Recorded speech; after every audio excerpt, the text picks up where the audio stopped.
नमस्कार, आप देख रहे हैं सुनिए सरकार। मैं अभिसार शर्मा। कार्यक्रम का नाम सुनिए सरकार है। अमूमन मैं सरकार से सवाल पूछता हूं, मगर कांग्रेस के अंदर जिस तरह का घटनाक्रम चल रहा है ना, यकीन मानिए वो किसी थ्रिलर फिल्म से कम नहीं है। और इसमें किरदार मीडिया का भी दिखाई दे रहा है, भारतीय जनता पार्टी का भी नाम घसीटा जा रहा है और न जाने क्या क्या हो रहा है। सबसे पहले मैं आपको बताता हूं कि बवाल हुआ क्यों। CWC की बैठक में कांग्रेस अध्यक्ष सोनिया गांधी कहती हैं कि अब मैं अपने पद से इस्तीफा देना चाहती हूं और अब इस बागडोर को आगे संभाला जाए। मगर बवाल तब होता है जब मीडिया में अचानक ये खबर आती है कि राहुल गांधी नाराज हैं और उन्होंने पार्टी के कुछ नेताओं पर बीजेपी के साथ मिलीभगत करके चिट्ठी लिखने का आरोप लगाया है। खबर आती है ANI न्यूज एजेंसी की तरफ से। सबसे पहले ANI पर आती है खबर, और खबर क्या आपके सामने। Rahul Gandhi says this, writing a letter to Sonia Gandhi for reforms in party leadership was done in collusion with BJP sources। कौन ANI? ANI एक समाचार एजेंसी है। ये वही ANI है जिसके संपादक के बारे में राहुल गांधी ने एक शब्द का इस्तेमाल किया था, प्लायबल जर्नलिस्ट। यानी कि वो पत्रकार जिसे आप अपने हिसाब से टटोल मटोल सकते हैं, ढाल सकते हैं, समझा सकते हैं। और इसको लेके बहुत बड़ा बवाल हुआ था। तो खबर आती है ANI में, मगर उसके तुरंत बाद क्या होता है कि कपिल सिब्बल सामने आ जाते हैं। कपिल सिब्बल क्या कहते हैं आपकी स्क्रीन पर। Rahul Gandhi says we are colluding with BJP, succeeded in Rajasthan High Court defending the Congress party, defending party in Manipur to bring down BJP government. Last 30 years have never made a statement in favor of BJP on any issue. Yet we are colluding with the BJP. Kapil Sibal यहां क्या कह रहे हैं कि मैंने राजस्थान में party को defend किया, यही नहीं मणिपुर में भारतीय जनता पार्टी को, सरकार को गिराने का काम किया, और पिछले 30 साल से मैंने आज तक बीजेपी के पक्ष में बयान नहीं दिया, और मुझे यह कहा जा रहा है कि मैं बीजेपी के साथ सांठगांठ कर रहा हूं। उसके बाद दो चीजें सामने उभर कर आती हैं। सबसे पहले पार्टी नेता रणदीप सुरजेवाला ट्वीट करते हैं इसके जवाब में कि आप भ्रमित मत होइए, जो झूठा प्रचार किया जा रहा है। इस ट्वीट के जरिए रणदीप सुरजेवाला उनको यह बताते हैं कि हमारा लक्ष्य है मोदी सरकार की ज्यादतियों को लड़ना, लिहाजा झूठी खबरों से आप भ्रमित मत होइए। बाद में एक और नाटकीय मोड़ होता है। CWC के बीचों बीच राहुल गांधी कपिल सिब्बल को कॉल करते हैं, और उसके बाद कपिल सिब्बल अपना ट्वीट डिलीट कर देते हैं और ये ट्वीट करते हैं जो आपकी स्क्रीन पर है, जिसमें कपिल सिब्बल कहते हैं कि मेरी राहुल गांधी के साथ बात हो गई है, दूध का दूध और पानी का पानी हो गया है, इसलिए मैंने अपने पिछले ट्वीट को डिलीट कर दिया। अब यहां पर बवाल हो जाता है दोस्तों। अचानक मीडिया का एक बहुत बड़ा धड़ा यह कहता है कि आप हमें क्यों झूठा साबित कर रहे हैं। तो हमें यह बताया गया था सूत्रों के हवाले से कि राहुल गांधी ने बात कही थी। सभी न्यूज चैनल्स चढ़ जाते हैं, आज तक ANI तो चढ़ ही गया होता है, ABP न्यूज, और यही नहीं NDTV भी। आपके स्क्रीन पर यह है NDTV की खबर। NDTV भी यह कह रहा है कि राहुल गांधी ने कहा था कि कुछ लोग भारतीय जनता पार्टी की मिलीभगत के चलते इस तरह के खत लिख रहे हैं, वो भी ऐसे वक्त जब मध्य प्रदेश में हमारी सरकार चले गई, राजस्थान में मुश्किल हालात हैं और कांग्रेस अध्यक्ष सोनिया गांधी की सेहत खराब है। और अपनी बात को पुख्ता साबित करने के लिए वो लोग इस बात का जिक्र करते हैं कि इस शख्स गुलाम नबी आजाद ने फिर इस्तीफे की पेशकश क्यों की थी। क्योंकि यह बताया जाता है कि गुलाम नबी आजाद ने यह कहा था कि अगर आपको लगता है कि मैंने बीजेपी के कहने पर यह खत लिखा था तो मैं इस्तीफा देने को तैयार हूं। मगर फिर एक और नाटकीय मोड़ आता है। गुलाम नबी आजाद इस मुद्दे पर ट्वीट करते हैं, और वो ट्वीट आपके सामने है जो मैं आपको पढ़ के सुना रहा हूं। A section of the media is wrongly attributed that in CWC I told Shri Rahul Gandhi to prove that the letter written by us is in collusion with BJP. Let me make it very clear that Rahul Gandhi has neither in CWC nor outside said that this letter was written at the behest of BJP. यहां पर गुलाम नबी आजाद स्पष्ट कर रहे हैं कि राहुल गांधी ने ऐसी कोई बात नहीं कही। क्या कहा उन्होंने, मैं आपको पढ़ के सुनाना चाहता हूं हिंदी में उसका तर्जुमा। कुछ कांग्रेसी नेताओं ने कल लिखा था कि हम ये सब बीजेपी के कहने पर कर रहे हैं। मैंने इसी संदर्भ में कहा था कि सीडब्ल्यूसी के बाहर कुछ कांग्रेसी कह रहे हैं कि हम ये सब बीजेपी के कहने पर कर रहे हैं। सीडब्ल्यूसी की बैठक में मैंने कहा कि अगर ये सच साबित हुआ तो मैं इस्तीफा दे दूंगा।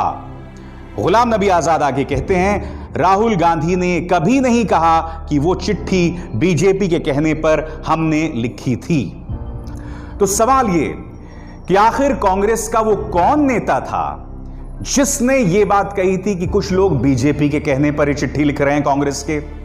आपके स्क्रीन पर ये है कुमारी शैलजा, हरियाणा से कांग्रेस की नेता, और उन्होंने क्या लिखा है मैं आपको पढ़ के सुनाना चाहूंगा।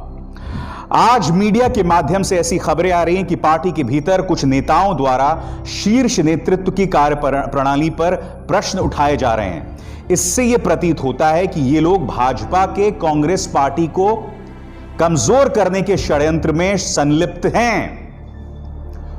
तो कहीं ना कहीं गुलाम नबी आजाद इस बात का जिक्र कर रहे थे।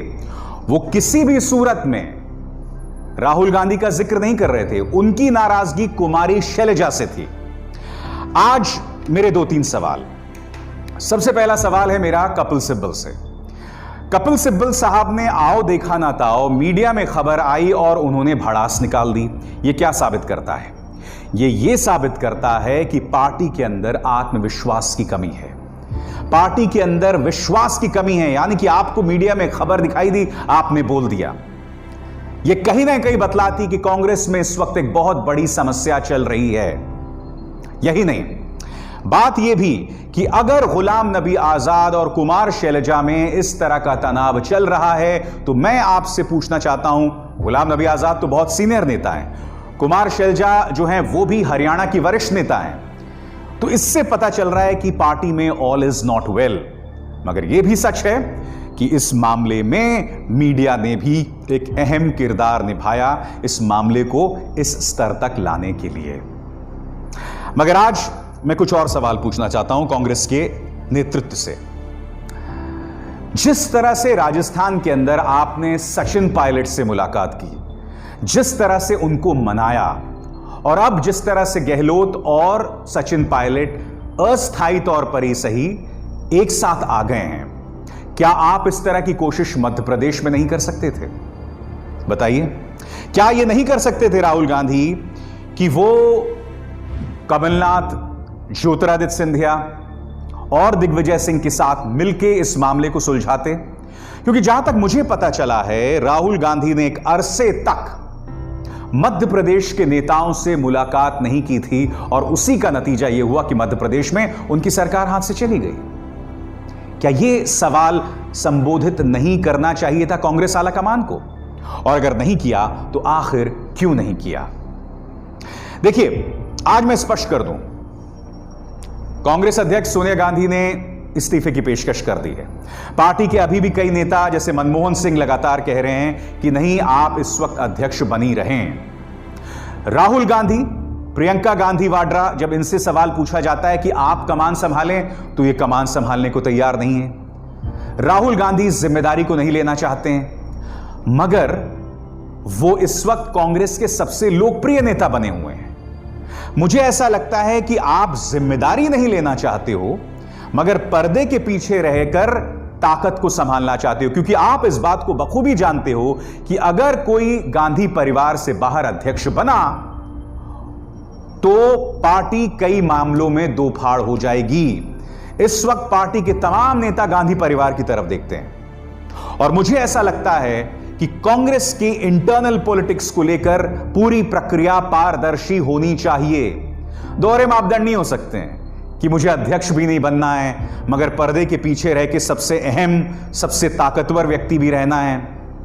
और अगर आप किसी बाहरी व्यक्ति को एक कमान दे रहे हैं तो आपको बतलाना होगा, आपको जतलाना होगा कि हमारा पूरा विश्वास इस शख्स के साथ है।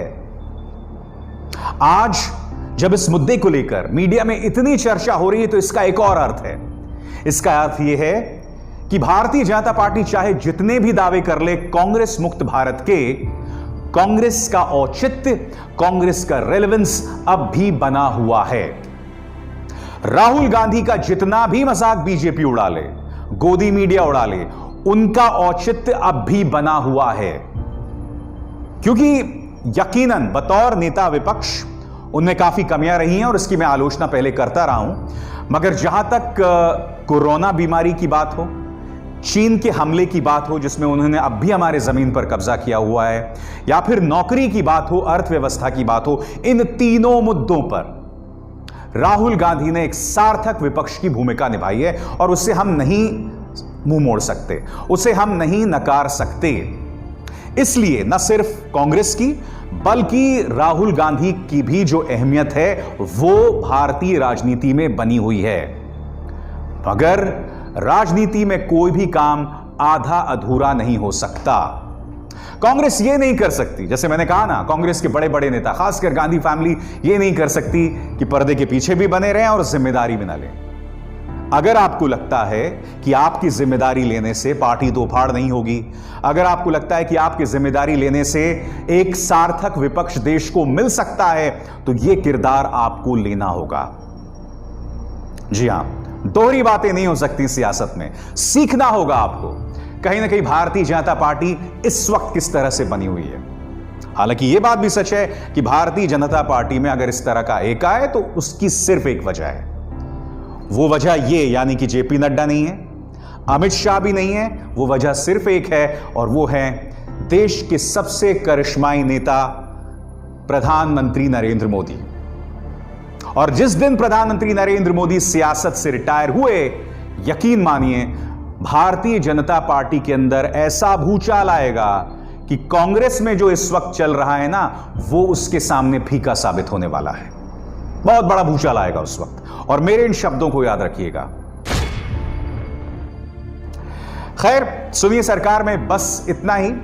मैं आपके सामने इसी तरह से तमाम मुद्दे लेकर आता रहूंगा। आज हमने विपक्ष पर एक टिप्पणी की, मगर बहुत जरूरी है, क्योंकि देखिए अगर विपक्ष मजबूत नहीं होगा तो देश का लोकतंत्र मजबूत नहीं होगा। लिहाजा विपक्ष का मजबूत होना, उसमें अगर किसी तरह का असमंजस है, उससे दूर होना पड़ेगा। अभिसार शर्मा को दीजिए इजाजत। नमस्कार। अब खबरें पाइए सबसे पहले हमारे मोबाइल न्यूज एप्लीकेशन पर। एंड्रॉइड या iOS प्लेटफॉर्म पर जाइए, HW न्यूज नेटवर्क को सर्च कीजिए, डाउनलोड कीजिए और अपनी सुविधानुसार भाषा का चयन कीजिए। खबरों की भीड़ में अपने काम की खबर पाते रहिए।